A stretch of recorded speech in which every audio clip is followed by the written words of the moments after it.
I work at the St Lucian Seaport in Beaufort for 25 years, and while working I realized, okay, I'm getting of age, and I want, by the time I get to the age of retirement, that I am more ready to just jump from one to the other. This is where I started. So which is the most popular wine then? The most popular wine is the Laternate, then the high grade, and then the others follow. Yes, people, many years ago, I was going to Millet to work on a project as part of my work. Now there is that part of Millet where there is a junction, where there is a left turn that goes to Kaiko, and the other road goes straight to Techime Millet. When I arrived at that place, it was shocking that I had to literally stop my vehicle to allow around 5 or 6 guys to get the gambling paraphernalia out of the way. They were actually gambling on the road, and I had to literally stop the vehicle to allow them to get their gambling things away. And all of that was happening, all that took place in high noon. Now in different parts of St. Lucia, there's this slackness that is taking place, where when people during working hours, there are young men who are not working, able-bodied young men who are not working, and they're just in the community gambling or drinking white rum and things like that. But one of the worst for me was what I saw at Oleon. Again, I was there to supervise a project that we had going on. And the reason why that was the worst is because I've always considered people from Oleon to be the hardest working people in St. Lucia. Very ambitious people, very hard working people. But that day when I drove through that place to check on that project, it was just shocking. It was just shocking. High noon. In high noon, I saw some guys gambling at Oleon. So traveling through this country for work has opened my eyes to a lot of the slackness that is taking place in this place. Able-bodied men not doing anything during the working hours. They have no desire to work, and they have no zeal to work. This is why I'm encouraged when I see the work of ambitious people, such as the one we're going to be featuring today. This is why I'm encouraged when I see people like Slinger. Slinger is a winemaker. He uses many of our local fruits to make wine. Now, these fruits, he actually produces them on his farm. And the product, the wine that he produces, he sells them for different vendors in the country. But before we get into all of that, we're going to start by going to the roots of it all, where Mr. Slinger will give us an idea as to where it all began. Okay, my name is Patrick Velino. I am from Richfond, Maguia Dennery. I'm a diesel operator and mechanic. This is my first job. I work at the St Lucian Seaport in Beaufort for 25 years. And while working, I realized, okay, I'm getting of age, and I want, by the time I get to the age of retirement, that I am more ready to just jump from one to the other. This is where I started. Where did the interest come? The interest in terms of making wine. When did that start, and how did you generate that interest? Okay, the interest came about when the ministry were issuing plants to farmers. And I just realized that they were issuing Laternate and Moby plants. And I said that can be a good investment to go into for retirement. though it takes about 5 years, I figured that was the right product to go into. I planted the Latanier and the Moby, and after about 5 years, the Moby and the Latanier were ready to harvest. I started doing that, making the blooms and preparing the Moby and sell to Massy supermarket. After about 7 years, I realized the Latanier started bearing seeds. And the seeds were so attractive that I felt that I had to get to do something with it, because too many seeds were just going down the ground. So I went to the ministry, I saw the birds eating the seeds, so I tasted it. I realized it tastes good. So I went to the Ministry of Agriculture and asked them whether the seeds are edible. After doing the research, they told me yes, it's edible. So I started making a local drink, bring it to different individuals, get feedback from them. The feedback was so encouraging that I decided on trying to make the wine. And this is where I started.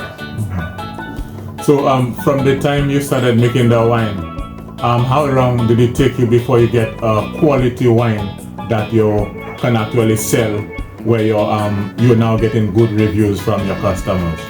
Because I was doing it part-time, I think it took me about almost between 3 to 5 years. Because I was just exploring and experimenting within that time. And in the year 2010, this is when I started fully. So in terms of the support for your product, are you getting the support from the locals in this country, or even from the people who sell in shops and supermarkets? I must say yes, I am getting full support from our local people, especially that they are benefiting from it. They love the product, and health-wise, people have testified, especially the people with the prostate problems, that the Latanier is working good with them for the prostate problem. So tell us about the life, the daily life of Mr. Slinger in terms of this business. When you get up in the morning to the time you go and sleep, what are your activities as a winemaker and as a person who farms? Okay, the first thing is I own a farm. And from the farm, I get all the different fruits from the farm to make the different wines. I into Moby, the Moby comes from the farm, and I have to process the Moby to Massy. So it's like the entire thing is one compiled thing. When I get up in the day, I would ask myself which one to take up. Is it the wine? Is it going to the farm? Is it processing for the Moby for Massy, or the sticks for the other individuals? So it's like every day I get up, there is always something I can get to do. Because just owning a farm takes a lot. So what do you see in terms of the future of the wine business? What do you see? I can see expansion even beyond the amount I can produce. Now, when we look over the landscape of St. Lucia, we see a situation where a lot of farms, there are a lot of abandoned farmlands, places that we used to produce the most crop. Now we see in forests growing in those areas, and it seems as if the young people they do not see a way to survive in farming. And perhaps the idea of you adding value to the farm product might be something that can be beneficial to encourage young people into farming. So what message do you have for the young people coming up in terms of whether or not they can make a good livelihood from producing their own thing and actually processing it? Okay, the first thing I will tell them, first thing is, could you imagine I spent 25 years at a seaport as an operator and a diesel mechanic, operating and repairing all the heavy machines at the seaport. And I still end up leaving that and go to the farm. And I am more than satisfied. That alone can tell you. I mean, I was making money with the seaport, but I felt the soil, this is one of the best places you can be, to be on the farm. So in terms of you as a business person, do you get the support, the necessary support, technical support and other support from like the government entities and other NGOs to help and strengthen your business in this country? I feel I can get a lot more than that. because some of the problems, although I'm getting support from the Ministry of Commerce, and I must say Export St Lucia, because my products, they are assisting me in like organizing fairs and trade shows, and I am always on board with them. So right now I'm sampling some of Brother Slinger's wines. So this is we have the Moby. Yeah. This is the Moby here.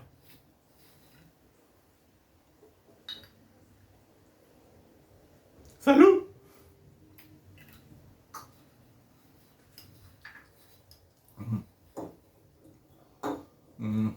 We have the wax apple, which is our common fruit in St Lucia.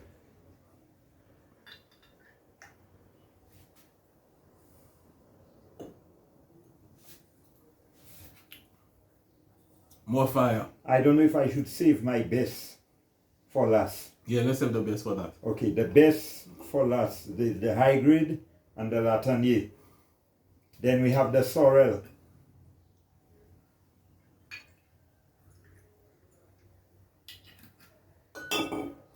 I feel like I'm at an international wine tasting festival of an international standard.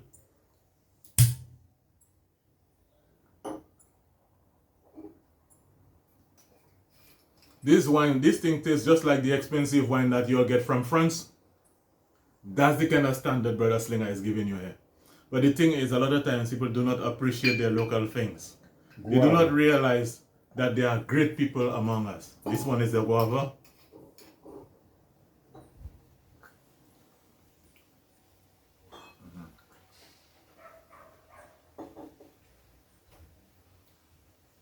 Tamarind. Now, I'm not a wine connoisseur.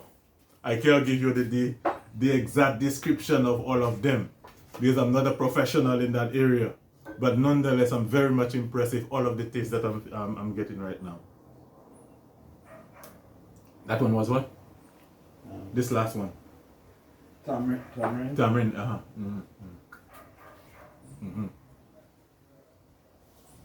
Moringa. I'll not take somebody moringa. I'm allergic to moringa. Oh yeah? Take another glass. So I'll take another thing. Right. Okay, I'll give you the Latanier. I even get mixed up with what I give you already. Yeah, I think, no, I didn't have the Latanier. No, that's what I said I would save for last.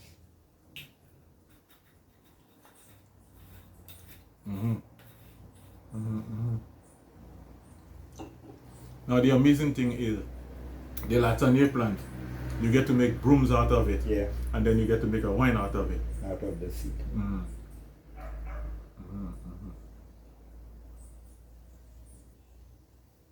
That one is the high grade. The high grade? Yeah. On them, you give me some high grade weed.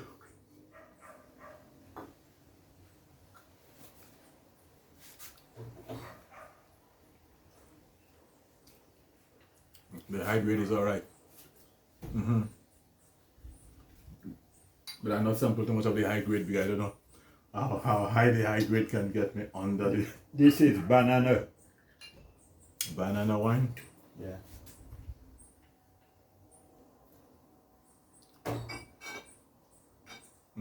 More fire. There are so many others that if I have to give you to sample every wine there, Yeah. you will get So basically that's what they look like. the banana. That's the banana, that's the packaging for the banana wine. So That's the Moby. that's the Moby here. And the amazing thing is he plants his own plants. He grows his own Moby and the broom thing, how you call it again? Latanier. And the Latanier. All the fruits comes from most of the fruits come from my farm. This is the cherry. Yeah. The cherry wine here. Wax apple. Wax apple.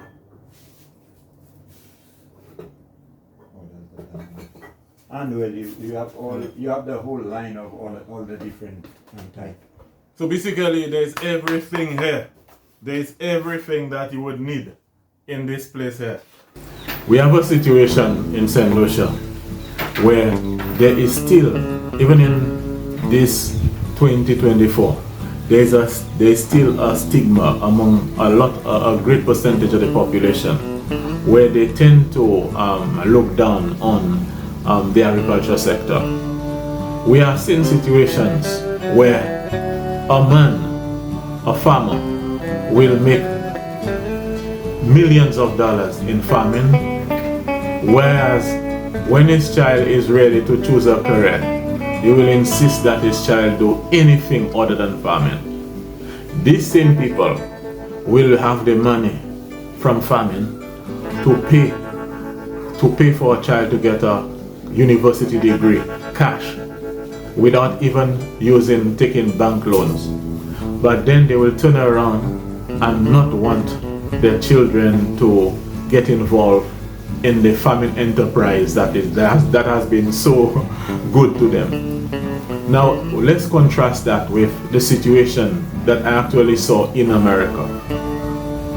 Because basically I studied soil chemistry in America, and what I realized was that some of my colleagues, especially the white ones, on many occasions there were cases where their fathers, for example, a father may have like probably acres and acres of land, 200 acres of land, 300 acres of land, 1,000 acres of land with cattle, and the father is getting to retire and he wants the son to take over the enterprise. So what he does, he sends his son to the university, his son or his daughter, to learn to be a vet or animal science, so that when he finishes that program, he can take over the farming business. There have been colleagues that I went to school with. Their father was involved in soybean farming. They were into soybean or corn, and the father wants to retire, so he sends the child to study plant science or something like that.